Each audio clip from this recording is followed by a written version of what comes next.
Hello, this is Jamie the D, and once again we have your average Joe with us. Hello? And we're going to a track where I wasn't looking forward to it, Altima 7. Using the VII for this one, it looks alright for now, doesn't it? Yeah, it just seems like normal Wipeout to me. Yeah, I also decided to use Cold Storage's message extended from the Slipstream album. Go buy it, it's great. Alright, I will. I do recognize this turn. No. Yeah. It's, most of the track is fun, but we're about to come up to the reason why I dislike this remake. Here we are! Okay. This fucking tunnel. Whoa. Okay, I'm getting claustrophobia just watching this. You can pinball. Yeah. When you hit walls in that tunnel, you will not stop pinballing. And this is one reason I picked the VII, because that way I wouldn't explode. It's looking a bit bulkier than last time. Yes, the VII is definitely a bit more bulkier. It's still pretty much the beginner's craft. It's still got shit top speed, great handling, and okay shields. But, it's kind of a crapshoot, that tunnel.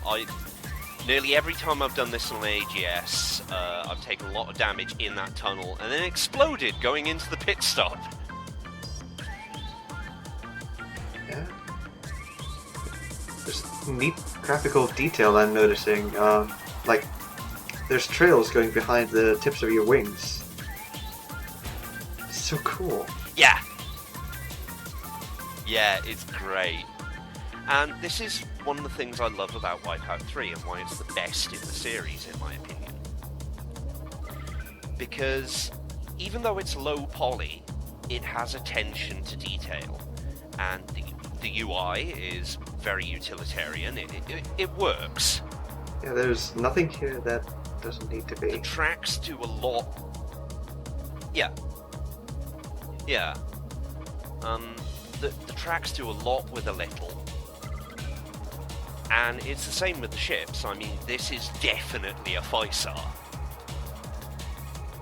And I think it was less than 100 polys for every single craft. Whoa. Might have been even less than 50. That's definitely impressive. That's very impressive. I guess a lot of the detail just comes from the texture work. Yeah. Actually, we've already mentioned the man who can be thanked for this, Andy Whiteley, who did all the craft designs and 2 of the tracks. Wait, is he the guy they got from the Designers Republic, or...? I think he was actually a Psygnosis staff member. Okay. But, very talented man. And I believe I've linked him in the thread so people can see his amazing AGS videos. And he also did one based on Zoids, which I think very few people will actually remember. But now we've seen it in time trial, let's see it in normal race, shall we? Alright. Wait. Yeah, that was a cocked up race. Because the VII is very slow. So I came in 3rd. Not good enough. So they extended the starting line to behind a curve. Yep. Not unheard of, but pretty unconventional for racing. Well, a couple of them, they actually straighten out the starting lines as well.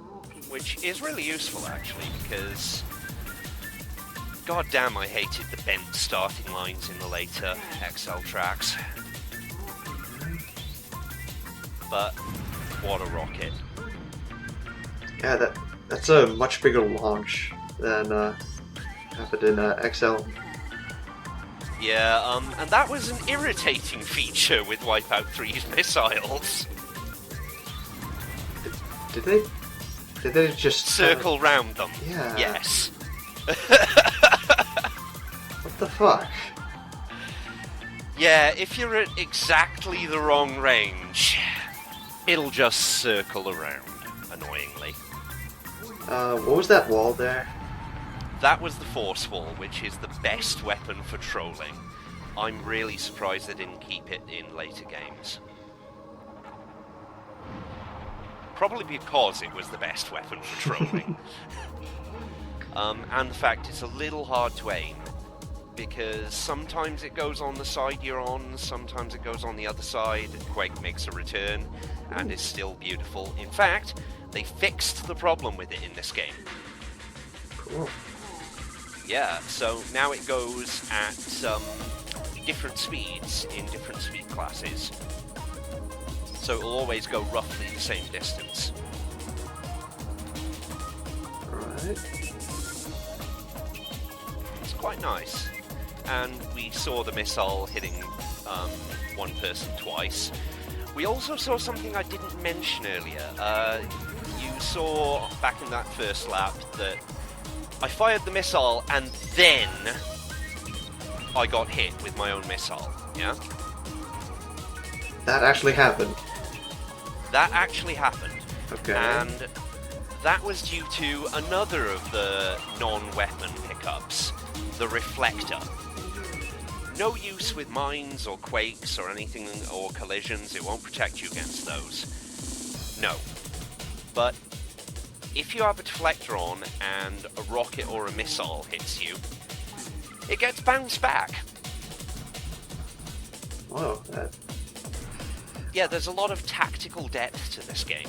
I'm kind of surprised this didn't make a return in, any of the other Wipeout games I've played. A lot of the weapons in Wipeout 3 unfortunately didn't make it to later games. The cloak makes a return, and I really wish it didn't, because it was useless. But the Force Wall never does. I'm pretty sure the reflector doesn't. The shield's always been in there, but, you know, it's a shield. There's really nothing you can say about the shield. It's, I'm kind of surprised that they didn't reuse the reflector, considering how, well, everybody's played that Sonic kart game, and that has the glove. Oh, yeah. Yeah. Which somewhat acts the same way. Now, like I said, I am really surprised I didn't explode in this track. But perhaps because I was using VII, but the AI in classic mode, until you're at the front of the pack like I am now, they really don't fuck around. They'll attack you, they'll attack each other. In fact, them attacking each other is the only thing that really helps you. So we did actually... That's a decent time, I guess. For a VII. Ooh. Replay again. Yeah, I do it time trial, race, and then replay for all races now. Because this is one of the few games which has the replay. It's kind of eerie how much more like its predecessor the Wipeout looks from the front rather than the back. Yeah. Like, they really didn't change a lot of the silhouette from the front. Almost all the added detail is in the back. Yeah, it's in those two nacelles. But now the 5-star is one of the few designs that's remained nigh unchanged throughout the series. Yeah. Even 2048 had the 5-star speed, which looked sort of similar, at least. Yeah, I'm not actually fond of 2048. Another reason why I'm not going to be including it in Thread, as well as the fact that I'm not spending 400 quid on a PS Vita with a HDMI port. Well, there's a Vita TV, but I'm not really complaining. Yeah, I found 2048 to be iffy. But anyway, I really like the replay feature in this game. Oh yeah, like the replay camera for most of the tracks is great. Yeah, it looks much more dynamic now. It'll occasionally miss your most awesome shots, but frankly, that's your fault, not the camera's. Hey. Hey, it's my fault too. Okay, that's not fair. I've missed quite a few awesome shots over the recording this game because it's fixed camera at each point.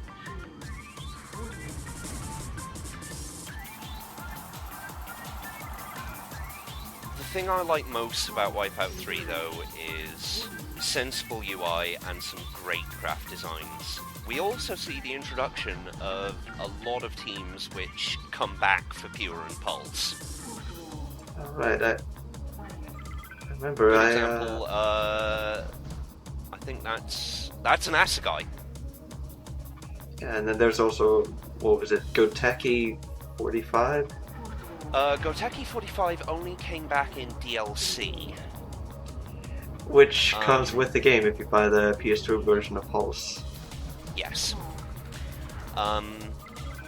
Then, of course, there's Icarus, who are one of my favourite teams despite being impossible to play.